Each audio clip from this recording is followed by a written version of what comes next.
amici miei non si capisce niente, ma veramente, amici, addirittura non è nemmeno amici bellini, proprio amici miei. Film importanti, perché te l'avrei detto. Cominciamo, perché su Osimhen ho parlato già 2 giorni fa. Che faccio? Mi ripeto? No, la formazione, perché poi Mazzarri parla. Cominciamo, dai.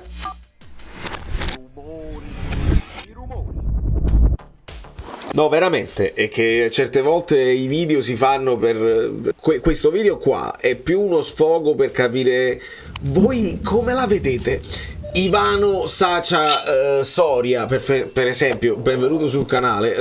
Mi insamo oggi, credetemi, sono più confuso che mai perché non ci sto capendo niente. E vi ho lasciato ieri, avete passato un buon San Valentino, ma è una festa per consumisti. Ho lasciato correre perché il video dell'altro ieri parlava di Osimhen e di tutta la storia, no? Torna, non torna. E le notizie di ieri, cioè Alvino ci faceva sapere: qua state zitti, arriva domani, destabilizzate. E invece non è arrivato, perché non devo dare per scontato che tutti sappiano tutto. E Osimhen pare che abbia perso una coincidenza, insomma sta bloccato in Turchia, arriverà in serata. Insomma il paragone con gli altri nigeriani di cui ci chiedavamo, insomma Lookman è tornato infortunato. Ecco perché era importante tornasse il più presto possibile, anche per controllare le sue condizioni. Signori, noi abbiamo una doppietta clamorosa tra Genoa e Barcellona, perché sono 2 partite che mettono la pietra tombale sulla stagione. Se tu hai effettivamente voglia di continuare a lottare, o se vuoi fare un exploit in Champions, perché ce lo dimostra la Lazio che si possono fare, se hai un'identità di gioco, onestamente si possono fare anche dei mezzi miracoli nella Champions League. Poi ovviamente dobbiamo vederli poi al ritorno, la Lazio col Bayern, però partire già rinunciatari non mi sembra proprio il caso, ed ecco perché ci sono tutti questi dubbi che adesso avrà Mazzarri. Ci fanno sapere che parla, io ero già pronto a una polemica,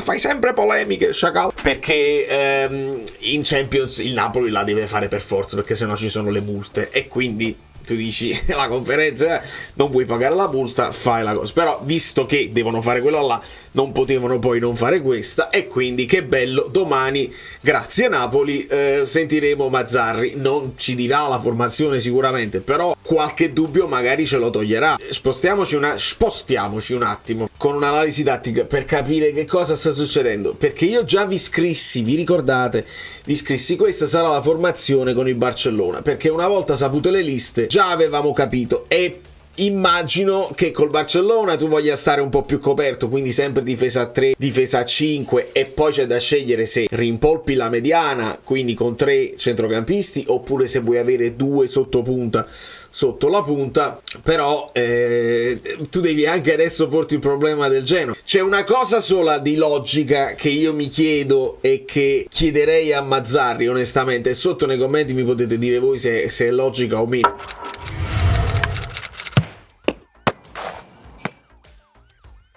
Mazzarri ci ha detto che Traoré, non so se avete saputo, ha avuto la mala, c'ha 20 minuti nelle gambe, no? Hanno fatto la riabilitalizzazione, la riatleticizzazione della fisicità delle cose, insomma c'ha 20 minuti nelle gambe. I giocatori che hanno 20 minuti nelle gambe, gli allenatori non li mettono in campo da titolare praticamente mai, perché ti sei bruciato già un cambio. Nella logica delle cose, seguendo il calcio, chi ha 20 minuti nelle gambe lo fai entrare nel finale di una partita, proprio per fargli prendere un po' di confidenza. Mi sembrerebbe assurdo che Traoré partisse da titolare con il Genoa, e mi sembrerebbe assurdo che partisse da titolare contro il Barcellona. Il cortocircuito è che tu hai tenuto fuori Zielinski con la scusa, quella proprio, ci hanno detto la motivazione, non la scusa, la motivazione, ci hanno detto noi dobbiamo valutare Traoré, quindi nell'illogico del voler valutare Traoré in 2 partite secche di Champions.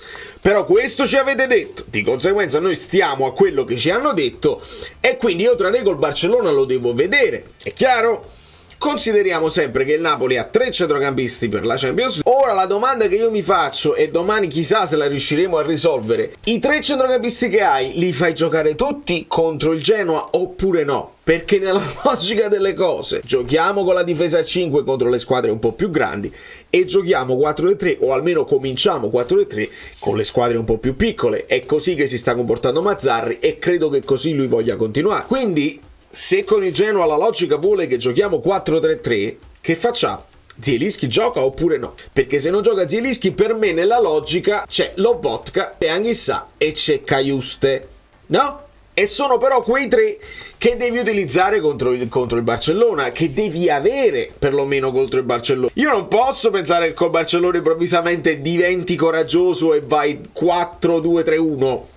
Ci credo poco. Quindi quei tre io me li aspetto sicuro tutti in campo contro il Barcellona, con unico sostituto Traoré, che però è il sostituto d'attacco. Vi rendete conto in cosa sia andato a impelagare Mazzarri con questa situazione tattica? È veramente molto strano. Quindi il primo dubbio che non ci si risolve: Gollini, Meret.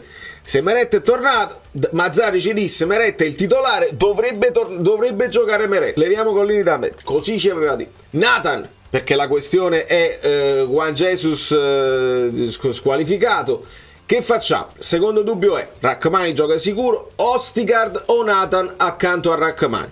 Primo dubbio. Visto che Mazzarri ci aveva detto Ostigard ok, però poi a marcare non è bravissimo, io tendo a dire Nathan Rrahmani. Tendo a dire, ma non lo so, perché può essere pure che tu fai un ragionamento anche conservativo nei confronti della partita che arriva, perché ci devi ragionare. Mazzocchi di Lorenzo è una speranza mia, era una speranza mia quella di mettere Mazzocchi, e nella logica sempre della partita di Champions che arriva avrebbe tantissimo senso far giocare Mazzocchi titolare al posto di Di Lorenzo, ma la vedo difficile.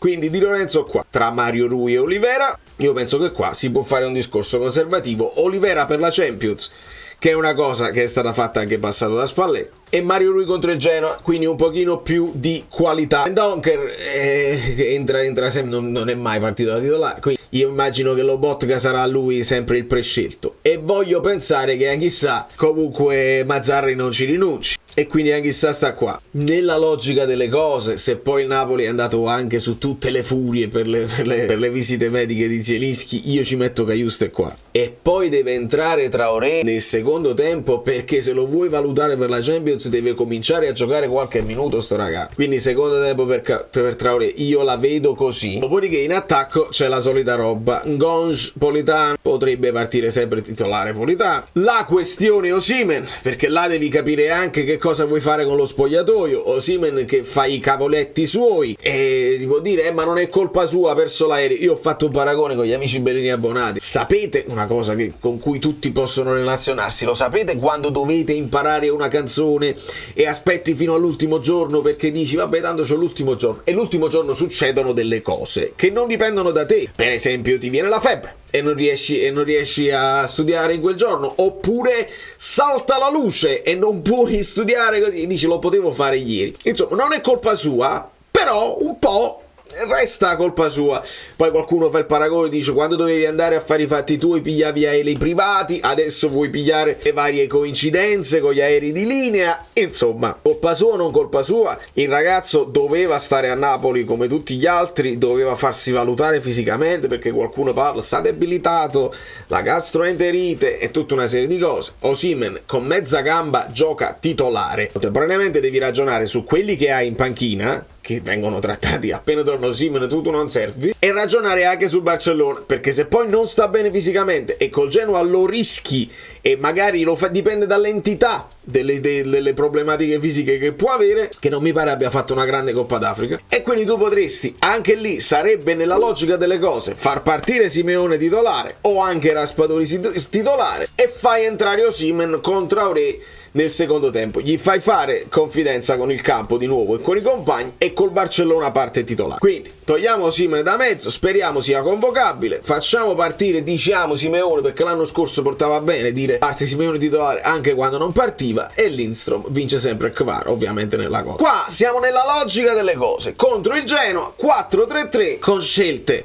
che possono essere anche discutibili, e questa è la situazione. Dopodiché, quando si arriva poi al Barcellona, ovviamente dobbiamo capire come andrà col Genoa. Io non amo il turnover. Capiamoci, noi abbiamo fatto le cose che abbiamo fatto l'anno scorso fidandoci di un blocco squadra, poi all'interno di quel blocco squadra uno ogni tanto è bene inserirlo per tenere tutti sempre sul pezzo e insomma non farli nemmeno deprimere in panchina. però il blocco squadra ti dà delle garanzie. Il blocco squadra ti permette che, anche se non hai, insomma, preparato degli schemi, non hai una proposta di gioco incredibile, gente che si conosce sa i movimenti che fanno a memoria. Se tu tieni Politano e Di Lorenzo là, qualcosa la creano anche se non gliela dice l'allenatore. Quindi il blocco squadra è importante, è una cosa che diceva anche Sarri. Io se poi snaturo, se ne cambio troppo, snaturo l'identità della squadra e non cresce tutto il gruppo. Quindi ci siamo, non siamo molto qualitativi onestamente a centrocampo. Ecco perché questa storia di Traoré, secondo me, se l'abbiamo effettivamente preso per fare la mezzala offensiva, cominciamo a vederlo, perché altrimenti mettici Lindstrom là, e vediamo di valutare Lindstrom in questa figura di mezzala avanzata che può finire sotto punto, che può finire sulla fascia. Questo è nella logica delle cose. Ovviamente mi parlano di Giampaolo Mazzarri. Direi di non dire stupidaggini, di far finire la stagione a Mazzarri, perché secondo me manca pochissimo, sarebbe assurdo anche pensare di ricominciare con un altro allenatore, e vediamo di convincere questi ragazzi veramente a raggiungere il quarto posto, perché se lotti per il quarto posto è capace che arrivi quinto e potrebbe essere utile, perché la Lazio si è comportata bene, e adesso vediamo anche le altre, perché il ranking abbiamo scoperto finalmente che è importante. Ce lo diceva solo Guido Gentile quando non interessava a nessuno e tutta la narrativa generale dei media napoletani era: ma il Napoli deve uscire, deve fare una scelta, uscire dalle coppe perché ti tolgono punti, concentrarsi sul campionato, così entriamo nelle coppe e l'anno prossimo usciamo dalle coppe, così ci concentriamo sul campionato. Quando la realtà ci ha dimostrato che il Napoli fa il suo migliore piazzamento della storia in Champions League quando stravince il campionato. Quindi è un falso storico che abbiamo dimostrato con i numeri qua. Una volta che il Napoli esce dalle coppe non migliora il rendimento in campionato, anzi rimane uguale, non peggiora, rimane uguale. Può valere per altre squadre, ma non vale per il Napoli questa storia di uscire per fare più punti in campionato. Non è mai funzionato con noi. Quindi adesso sappiamo che il ranking è importante, sappiamo che può essere un'ancora di salvezza il quinto posto per andare in Champions, ma deve essere una cosa che serve per fare una squadra. Non è perché tu fai quei soldini, racimoli quei soldini della qualificazione e poi galleggi. Serve per poi ripartire con un allenatore che magari la Champions la vuole fare, e quindi hai un pochino più di appeal anche nei confronti di alcuni giocatori, e perché bisogna ripartire alla grande l'anno prossimo. Non bisogna farsi trovare impreparati e non bisogna essere titubanti, bisogna aggredirlo il mercato. Il Napoli ha le possibilità economiche per farlo, non è in condizione, non è costretto a subirlo il mercato, almeno economicamente. Poi come appeal di squadra, come situazione societaria, qualcuno vorrà non averci a che fare e lì non ci puoi fare niente. Però ci sono sicuramente allenatori che se la giocano la loro possibilità a Napoli, come ci saranno giocatori che vorranno venire. Quindi il Napoli deve farsi trovare pronto e deve aver già cominciato a pensare al mercato del futuro, perché attualmente la rosa come è strutturata è proprio da 4-2-3-1, teniamo 8 attaccanti che si dovrebbero alternare tutti quanti. In questo momento a centrocampo non benissimo, in difesa non siamo pronti per giocare a 3, quindi il futuro vede il Napoli del passato, cioè un Napoli all'attacco, e non il Napoli che stiamo vedendo adesso un po' pavido e un po' in attesa. Se giochiamo all'attacco qualcosa è capace che la fa, ed è un esempio che viene anche dal Genoa. Io ho guardato la partita col Genoa, sto cercando di studiarlo un pochino. È un Genoa accorto, no? Che gioca con 3 difensori, con 5 centrocampisti, per esempio le 2 punte Retegui, Gudmundsson. Poi quando c'è mancato Retegui hanno fatto diversamente, però Malinowski a centrocampo.